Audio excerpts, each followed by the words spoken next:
Welcome, Mordheim maniacs! Today we see Barra's treasure hunters, Modern Dwarfare, face off against Prawn's Order of Prawnthulu for the very first time. Last session, the dwarfs scrapped with the missile-heavy Skaven of Clan Pestilence, but today it'll be the close combat-focused cultists and possessed.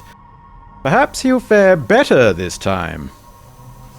And the scenario? Chance Encounter. This is the one where each warband has 1d3 wyrdstone shards in their possession that they can add to their total in the post-game. That is, unless a hero has been knocked out of action, in which case the rival warband claim it for themselves. But, more importantly, our players have chosen to play not one, but two extra sets of rules to keep things spicy. First, we're making use of the Mordheim Annual with the Random Happenings supplemental rules. A die is rolled at the beginning of each player's turn. If a 1 is rolled, then a d66 is then rolled to see what random encounter is unleashed upon the battlefield. Maybe something good, probably something bad. The other supplement used is Subplots from the Town Crier magazine, issue 13. This one is rolled up before the game begins and usually has a fairly universal effect on the game. Today, it is a very beneficial effect. A wyrdstone horde where each warband receives an additional d3 shards, but spellcasting is more difficult due to their effects on the winds of magic. At the best of times, we forget the basic rules, so adding more to remember can be a bit much. And adding 2 randomized sets of event rules is downright silly. Getting lightning bolted each turn is never fun, so past experience has turned us off using these rules frequently. Yes, Prawn and Barra had double helpings of goofballs that day. Well, with that in mind, let's see how things pan out. So, turn 1. We've got the dwarves. Got no line of sight on any of the cultists. So they're just going to sit pretty and wait for the cultists to come to them. Also of note, he did not roll a 1 for his random happenings roll. So, onto the cultists' first turn. First turn of the cultists. Off camera, he's rolled a 1, and then followed by a, 62 was it? Mm-hmm. And what is that, my good friend? It's the Lost. Many view the destruction of Mordheim as a sign that the world is coming to an end. Groups of these lunatics are often drawn to the city where they attack anyone they come across, certain that they are in some way helping to avert this cataclysm. This group of D3 flagellanti. See the Witch Hunter section for the rules, will move as quickly as possible towards the nearest warband members and engage them in close combat as soon as they are able. They are armed with flails. Where do they spawn? It doesn't say. I guess we have to look into that. Okay, so we finally sat down and carefully read the rules for the random happenings regarding the encounters. So once 1 is rolled up, that player never rolls again. So that makes things a little less crazy than I thought. And as it turns out, we do actually have 2 flagellant minis. So he rolled d3 and came up with 2. So now he has to work out which table edge they appear on. Okay, so this table edge is 1, this one's 2, that one's 3, and the one over there is 4. Okay, roll away. Come on, 2 or 3. Yes! That's like... So that's a 3. This side here then. So it's this table edge here. Mm-hmm. And because he's the encountering player, he gets to set up within 6 at any point along this table edge. And just off camera, behind this building here, there's a bunch of dwarves, so this is about as close as those flagellants can get. But we've also worked out, and this is where the wording gets interesting, they have to stick to ground level, and they have to be on open ground. So that means that they can't enter buildings. But we would argue that this riser here isn't technically a building, it's just open ground. It's not ground level though. So I don't think that they could literally climb up there. You know what I mean? I think they're just going to be running around on the ground level. So that's where they start. Where they end up, well, it's anyone's guess. They're going to charge towards the nearest enemies that they can actually reach, which presumably is Prawn's cultists. I guess we have to work out when they act. Is it before your turn or after your turn? Being, as usual, vague in its specifics, The random happenings, Dealy Bob didn't really say exactly when they move. They just said they move at the same time and act at the same time as the activating warband. We decided that because you roll the check for random encounters before you actually act, we figured that then the random encounters act straight before the activating warband. So with that in mind, you move them towards the nearest target.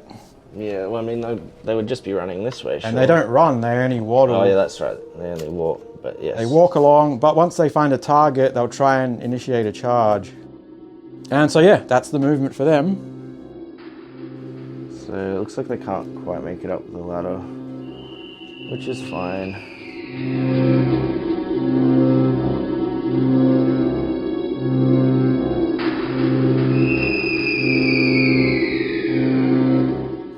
Alright, that's it.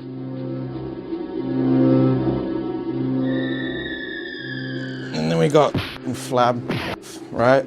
Yeah, he's just gonna waddle into this building here. Alright, so it's the dwarves' turn, their movement.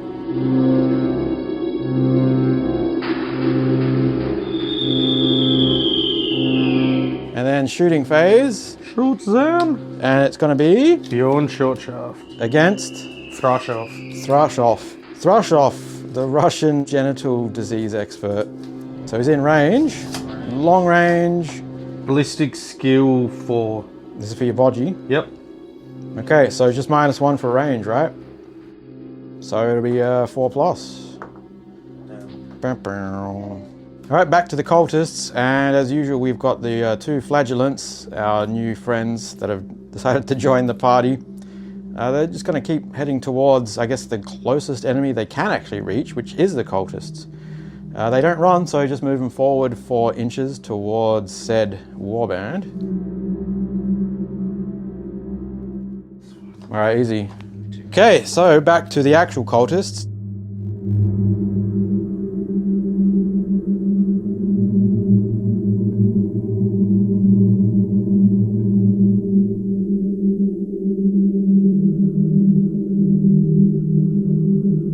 I have moved, by the way. Okay, cool. I'm all done. All right, back to the dwarves. Well, just off camera, we're just saying that the dwarves, because of their absolutely inferior movement speed, will never get the charge, or almost never. So he's just going to play the come at me bro game. But he does have a few dwarves that can take some shots at the flagellants. So just straight onto shooting phase. So we've got the dwarves shooting, and who's going to go first? So I'll start with my leader, Caratine Founderson. I'm guessing he's just going to shoot the closest of the 2. Just, yeah, that guy there. Okay, so that'll just be unmodified. So what's his ballistic skill? 4. All right, so 3+. Yep, that's most certainly a hit. Toughness 4, strength 4, so 4+ again. Oh, 4+. All right, next. Ballistic skill 4. That's a hit. It's a hit, and now 4+ again. Yay. Hey! All right, and then roll to see what happens. Oh, of just knocked down. So that one goes plop, face up. And then it's back to the cultists, where this guy just gets straight up again. So back to the cultists, charges. Any to announce? I guess you can't, because they will have to be blind charges, and that's obviously too far for one of those. So you have to probably set up, and hope they don't get countercharged. Well, I'm going to climb this building with my 2 possessed at least. So they're both initiative 4. Do you want me just to sort of announce what I've rolled for each of them? So This is for the climbing, yeah. For the climbing. All right, so start with, I don't know. I'll start with Crash off at the front here. Okay. So I'm going to roll under a 4. He Yep. makes it. And he makes it. And then Yog Prawnoth. Question is, will they physically, their models make it into that spot?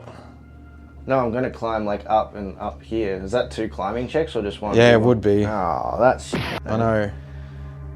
I would have figured they would just be like Nah. clambering up. Nope.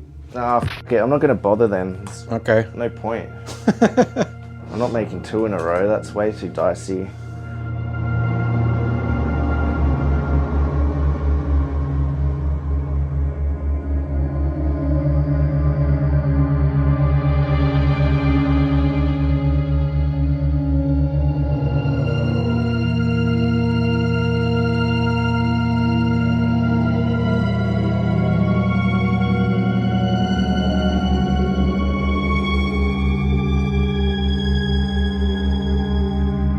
that's movement. Actually, I don't want to put him there. I want to put him here.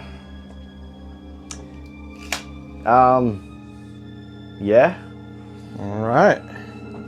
Okay. We've got some charges to declare, if any. They're all going to bum rush it anyway. It's just the question is, do you want to get the charge or not before they charge you? I don't think the Troll Slayers have to make fear checks because they've got. No, they do. Yeah, they've got they want to die. Death Wish. Yeah. Okay. Charles Branson. No, I think I'm still gonna stay with those guys because these guys are more of a shooty band. They're just the flavor on top. So. Yeah, that's probably the way to go. Honestly, just hope for that lucky shot. So I guess I'll start up here. So no charges. No charges. And no movement. Yeah, no movement. All right, that's easy then. So I guess we'll start with Brian Bloodaxe. Which one's that?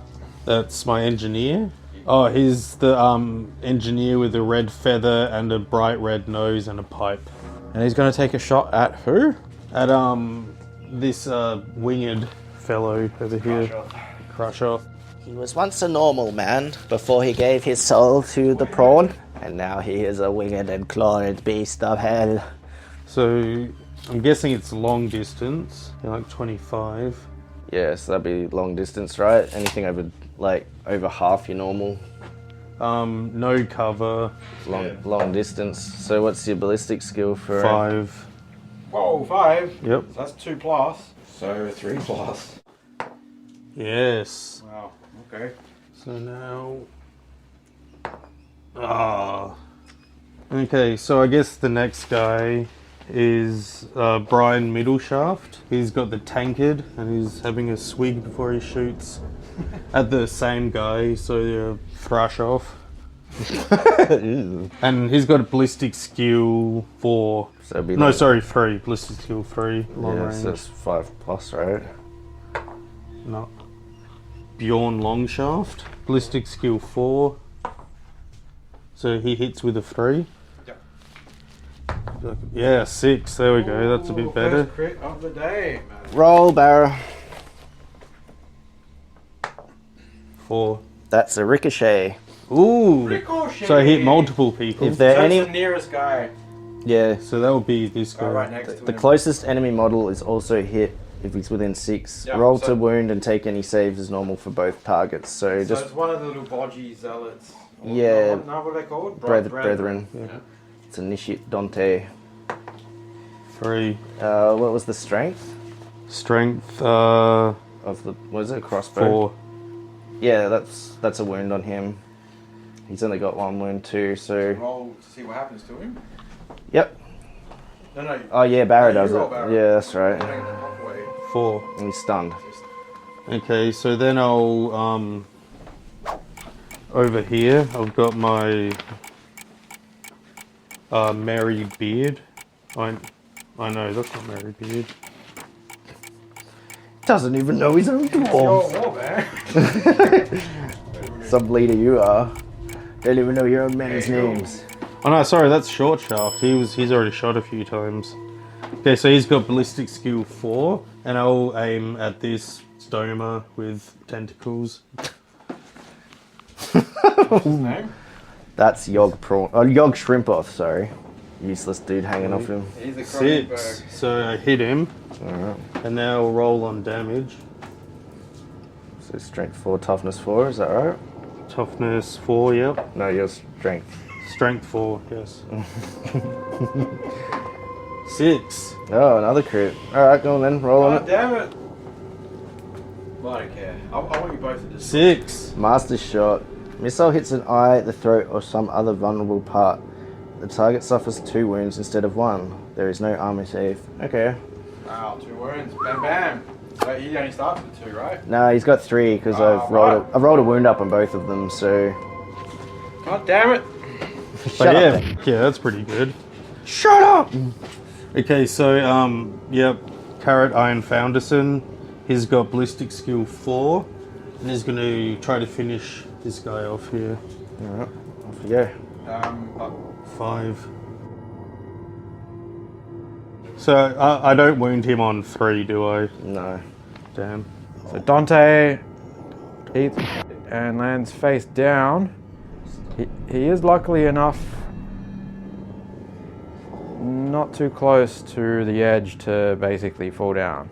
And other than that, we've got this chode takes a wound, and that disgusting Cronenberg takes 2 wounds. And then that's it.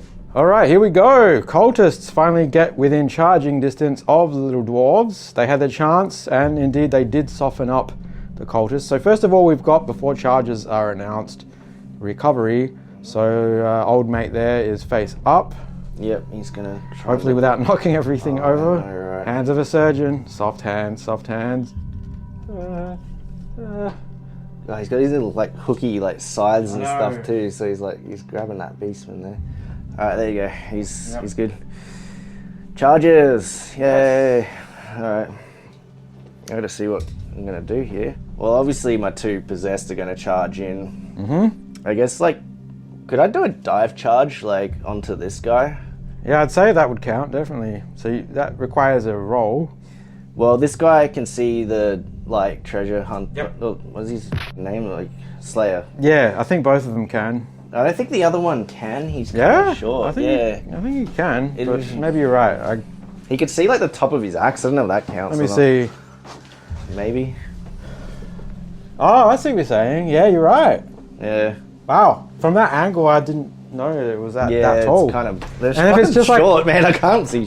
If it's just a weapon, then no. And he's probably more than 4 inches away, so he can't blind charge. Yeah. So one of them, I would say, will do it. The other one will just follow. Yeah. Okay. Krushoth, I guess, will charge this other Troll Slayer guy. This guy, he's gonna run over here and charge this guy up the front there in the middle.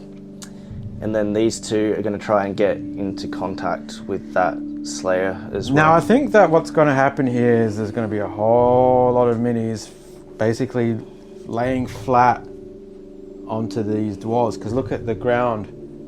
There isn't enough room for them to stand up straight. So should I push it back a bit? Is that something that's possible? I think that's fine. Just to make it a bit neater.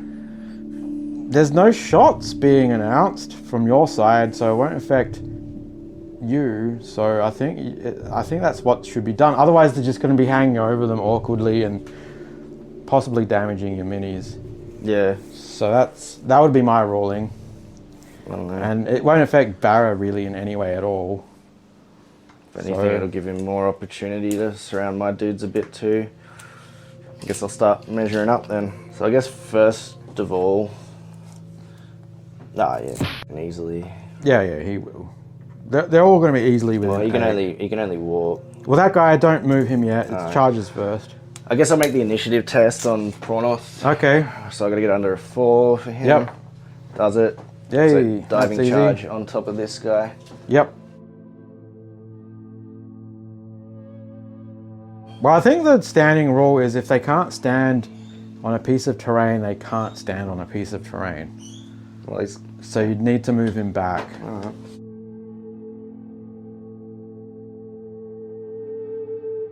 That's good enough. There we go. Right? Yeah. That's nice and neat.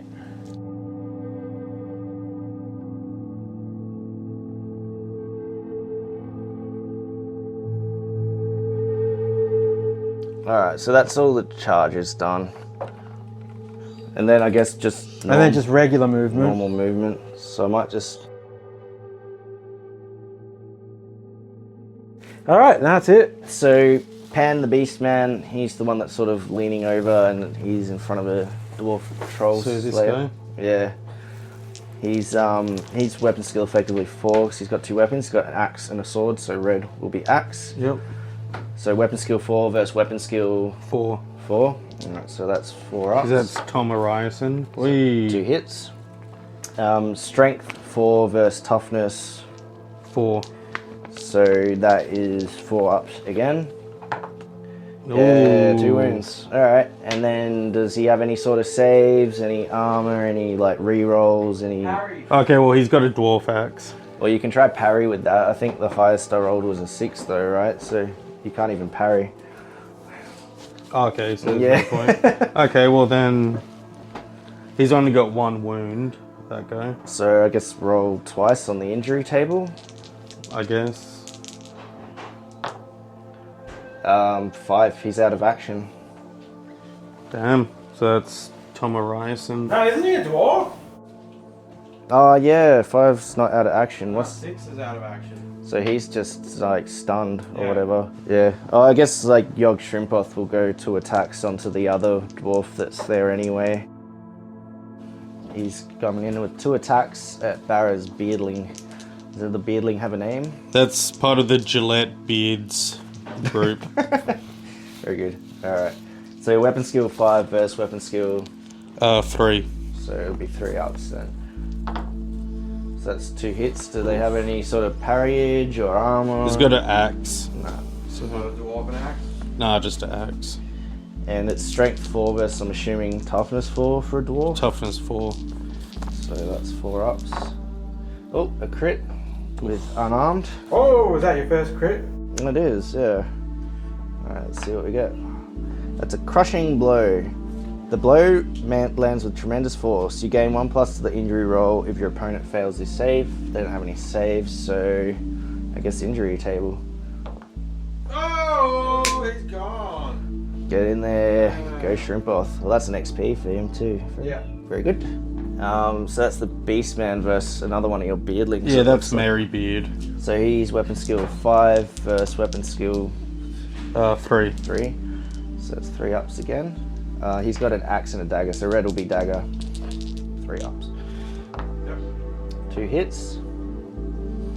Any parries? He rolled a 6 anyway, so Oh, yeah.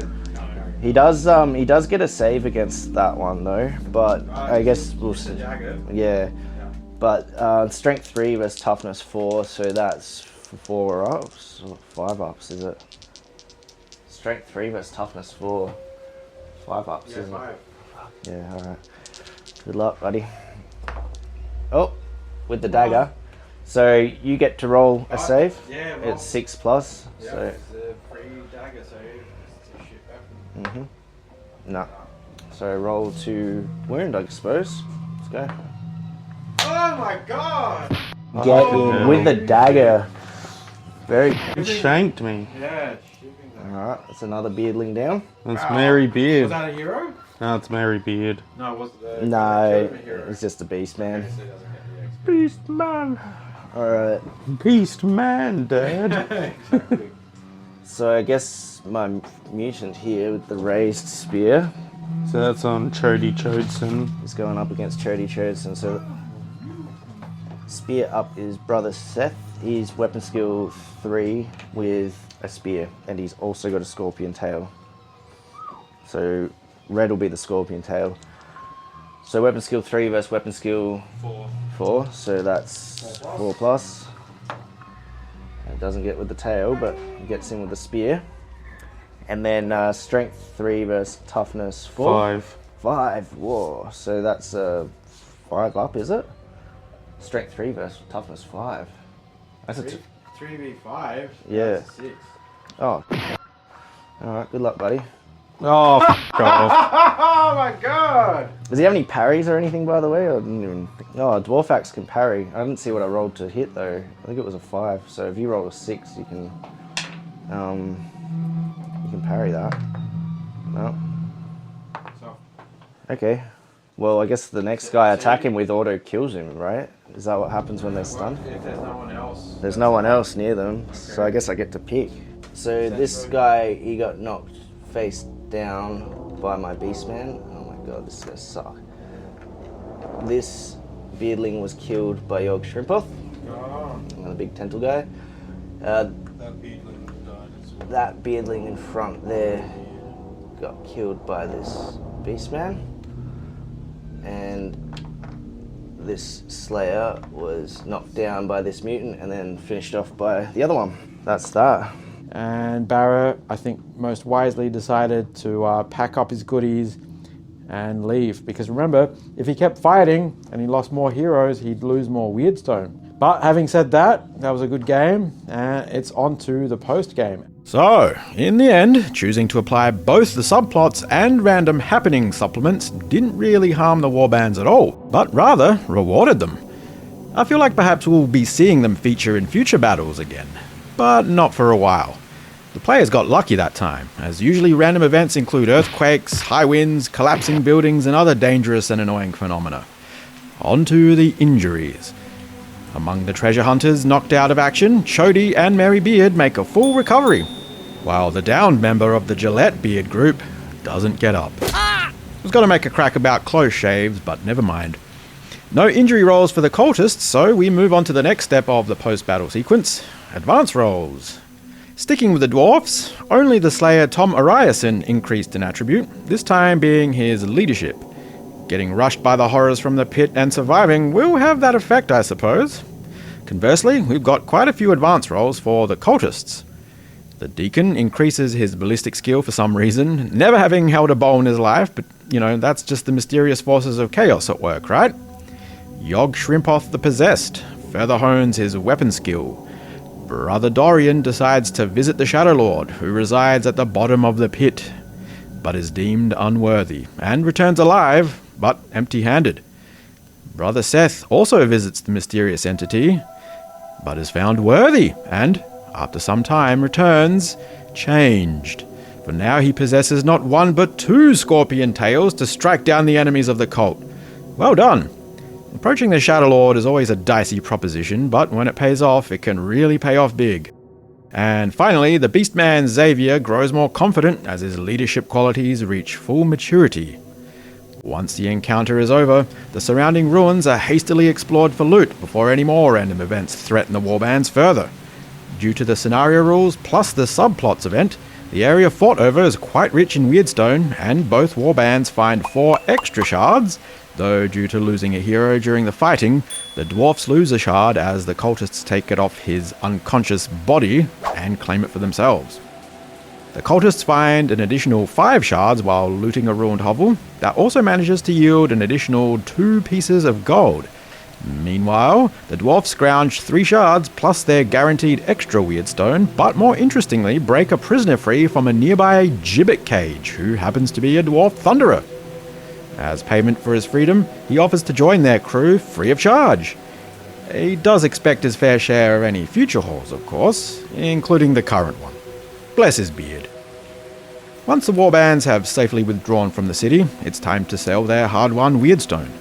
Modern Dwarfare part with 7 of their shards for a nice sum of 110 gold pieces, while the Order of Prawnthulu also sell off 7 for 110 gold. As far as visits to places of interest outside of Mordheim's gates go, there's not much to say here.